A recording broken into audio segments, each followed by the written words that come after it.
us your role in this process. Yes, so our institute is focused on generating basic research relevant to clinical translation of stem cell therapies for the central nervous system repair, including the retina. Tell us about the specific information resources that patients can use on this site. So I'd like to highlight not just our website, where you can find out about the studies that we do, but also a resource for patients that was developed by the International Society for Stem Cell Research.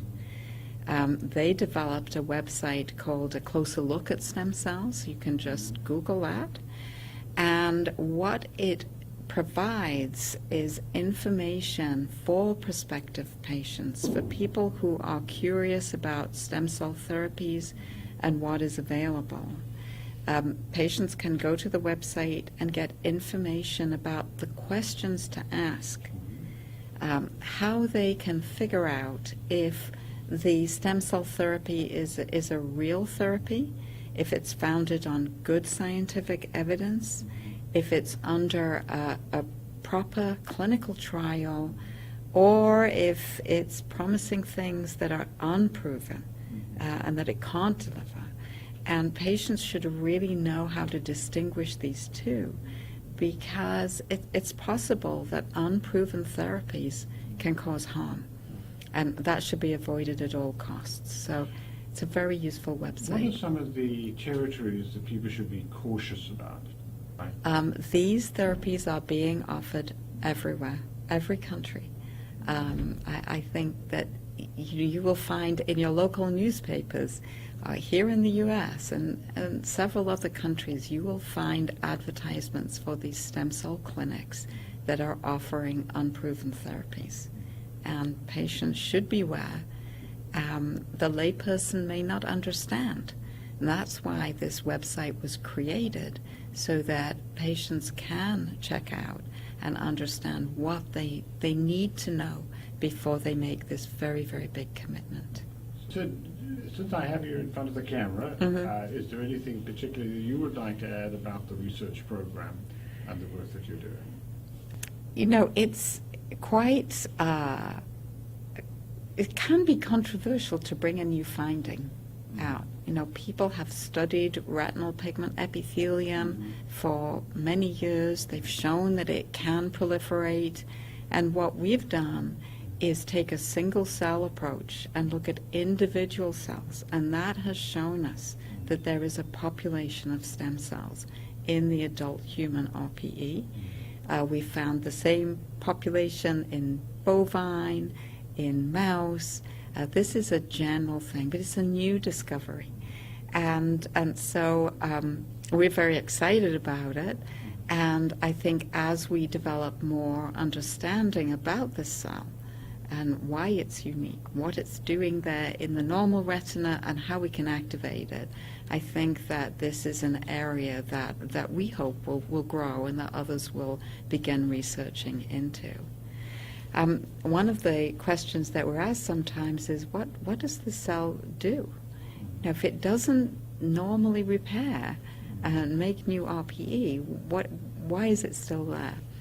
We think that there are circumstances when this cell can be activated, and it may be able to help create, for example, a sort of resistance to ingrowing blood vessels that may come in wet macular disease.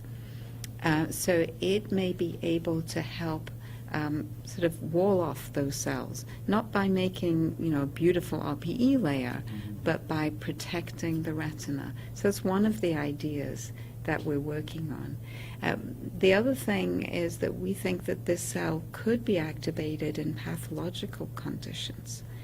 And we know that there are problems in the macula, for example, with epiretinal membrane formation, where these abnormal membranes can grow, and there's direct evidence that the retinal pigment epithelial cells can contribute to that. So in that case, the cell had to basically walk off the membrane, walk through the retina, and then start proliferating abnormally. And we think that by studying these cells, this subpopulation of proliferative cells, we may be able to gain insight into those types of abnormal pathological reactions and then hopefully prevent them as well. What kind of biomarkers are you using to measure the activity of these cells? Great question.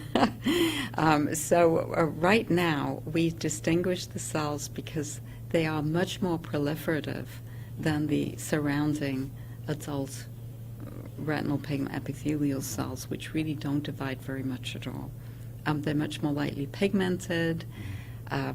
So we know things about their characteristics, but we're just beginning now an in-depth analysis of the transcriptome profile of these cells. That's our current work, ongoing and future work, so that we can understand what they express, what makes them unique, and we'll be able to activate and study them better. Are you looking at anti-retinal, anti-RPE antibodies? Oh, yes, we are actually. Yes, because those antibodies could be very, very valuable to identify the cells, potentially to activate them. So we're very interested in that approach. Terrific. Is there anything else that you'd like to add about the trajectory, the milestones of your current research? So I say when I started in research, and I'm sure Jeff would say the same, things took so long. You'd spend an entire career identifying one gene, and now we order it, and it comes by mail the next day.